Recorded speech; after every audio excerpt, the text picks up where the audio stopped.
Voilà la réalité de la commune. Mais, j'arrive à quelque chose d'à peine croyable, c'est le comportement de la commune à l'égard de la Banque de France. Voyons, quand le comité central, puis la commune, ont pris le pouvoir, et qu'il fallait qu'ils assurent la gestion de services importants, enfin qui coûtaient très cher, et aussi le paiement de la solde de la garde nationale, quel argent avaient-ils à leur disposition? Rien. Alors il se tourne du côté du ministère des Finances, c'est Jourde qui y va, c'est le 19 mars, il y va, et au ministère des Finances, il y a 4 600 000 francs qui sont dans les coffres. Seulement, les directeurs, en partant pour Versailles, avaient mis des scellés. Et bien, tels sont nos amis de la commune qui sont impressionnés par des scellés. Oh, on dit de nous qu'on est des pillards, des voleurs, on va pas faire sortir des scellés. Alors ils ne prennent pas cet argent qui est à leur disposition au ministère des Finances. Et ils vont se tourner du côté de la Banque de France. C'est là qu'il faut bien regarder. Hein. Le jeu de la Banque de France est singulier. La Banque de France, de par ses origines, c'est un établissement chauve-souris. Je veux dire qu'il peut présenter des pattes en disant je suis un rat et qu'il peut présenter des ailes en disant je suis un oiseau. Se rappeler, je vais vous le donner même le texte même, se rappeler ce qui avait été fixé dans les statuts en 1800 lorsque Pergaud, qui n'était même pas un Français, avait fait signer le décret d'établissement de la Banque dite de France à Bonaparte. Cette Banque dite de France, voici qu'il est déclaré ce propos. Il est bien entendu que la Banque conserve un caractère entièrement privé et qu'elle ne négocie avec l'État que lorsqu'elle y trouve un complément de sa sûreté. Ah ben, j'estime que c'est d'une clarté absolue. Hein. Alors quand je dis chauve-souris, vous voyez que dans les statuts, c'est un établissement privé, mais que comme ça s'appelle Banque de France, la banderole, enfin l'étiquette Banque de France, les gens croient que c'est la Banque de la France, la Banque de l'État, ce qui n'est pas vrai. Alors quand les communards, d'abord les gens du comité central, puis les communards, vont se présenter devant, qu'est-ce qui dirige la Banque de France? Ben, le gouverneur, Rouland, vous savez qu'il avait tellement excité Thiers pour marcher, puis quand Rouland sera réfugié à Versailles, c'est un marquis breton, le marquis de Pleuc, qui va le remplacer à titre de sous-gouverneur. Qu'est-ce qu'ils vont dire à ces gens de la, banque, de la commune qui arrivent si gentiment? Alors il y en a un qui va jouer la comédie de l'entreprise purement privée, l'histoire pâte, comme je vous disais tout à l'heure. C'est Rouland qui va lui dire, mais qu'est-ce que vous venez de demander, monsieur, vous vous trompez?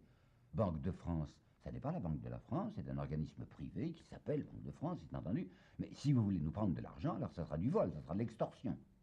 Ah, disent-ils. Et puis après, Pleuc, qui va remplacer Rouland, va tenir à Bellay c'est le doyen de la commune, un discours tout à fait différent. Lui, il ne rappellera plus que la Banque de France est une entreprise commerciale privée. Il va dire au contraire, ah mais messieurs, voyons, vous nous demandez d'un argent qui ne nous appartient pas. C'est la fortune de la France qui est ici. Nous sommes les gestionnaires de la fortune de la France. Alors puisque cet argent ne nous appartient pas à nous, il vous appartient encore moins à vous, vous comprenez? Les pauvres gens de la commune ne savent pas que la ville de Paris avait déposé 9,5 millions entre les mains de la Banque de France. 9,5 millions. Cet argent, puisqu'ils sont maintenant ceux qui dirigent Paris, qui ont le poids de Paris sur les épaules, cet argent leur revient de droit. La banque ne leur dit pas.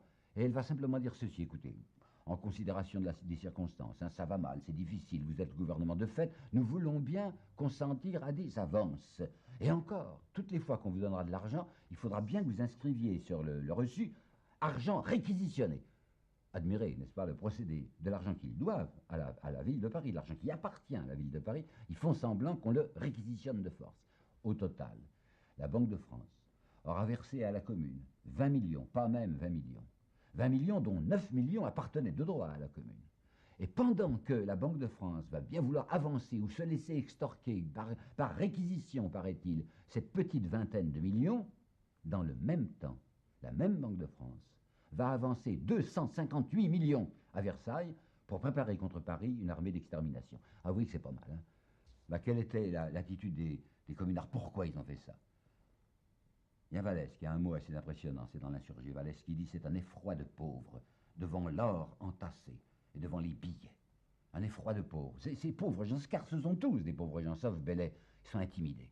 Et puis d'autre part, il y a cette doctrine qu'on leur a appris, vous savez, c'est des bons petits, enfin des gens qui avaient suivi l'école primaire, où on leur avait dit le plus grand devoir moral, c'est le respect du bien d'autrui. C'est ça que leur avaient enseigné les possédants. Or, les nantis ne sont devenus des nantis que parce que précisément le bien d'autrui, ils ont passé leur temps à le voler.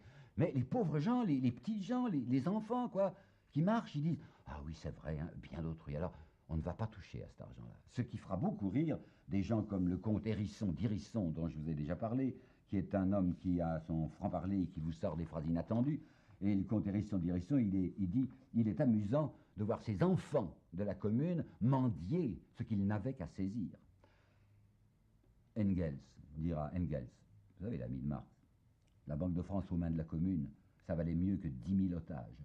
Toute la bourgeoisie eut fait pression sur Thiers pour une négociation. Ben, ils n'ont pas osé y toucher. Alors M. Henri Lefebvre, dans son très beau livre de 1965, qui s'appelle La proclamation de la Commune, aura cette formule par laquelle je dois terminer, parce que c'est la vraie formule, que la Banque de France soit restée une enclave versaillaise dans Paris, ainsi que la Bourse et la Caisse des dépôts et consignations.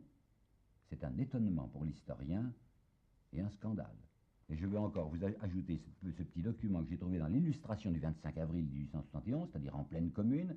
L'illustration avait interviewé une haute personnalité financière de Paris, et on avait vu là un banquier, l'œil vif, sans émoi, plein d'une tranquillité euphorique et même joviale, et qui avait déclaré « Ce ne sera là qu'une bourrasque. Le monde des affaires en attend la fin avec confiance. Tenez, en 1848, le 3% était descendu à 36. En ce moment, en pleine guerre civile, il est à 50. Concluez. »